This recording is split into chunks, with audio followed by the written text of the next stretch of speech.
মসজিদে ইমামতি করে মাত্র 5,000, 6,000, 7,000 টাকা বেতন।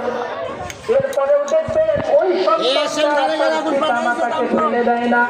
যত অভাব অনটনে থাকুক না কেন পিতা মাতাকে সাথে নিয়ে থাকে, ধরে বলুন ঠিক কিনা?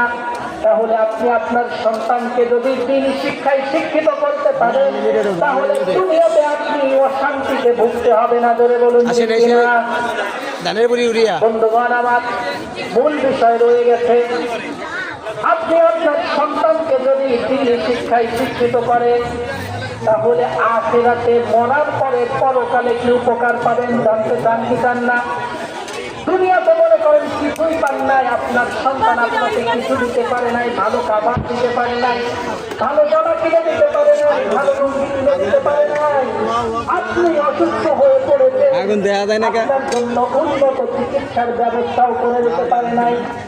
কিন্তু এই সন্তানটা আপনি দুনিয়া থেকে চলে যাওয়ার পরে অনেক অনেক বেশি উপকারে লাগতে ধরে বলুন ঠিক কিনা?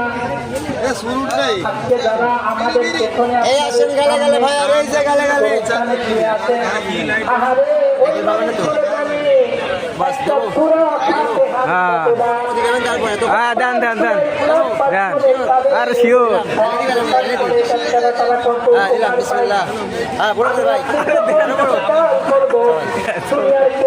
যখন আমাদের কাজে লাগবে না তখন ওই একজন আমার কবরের আযাব আল্লাহ তাআলা বন্ধ করে দিতে পারেন। সুবহানাল্লাহ।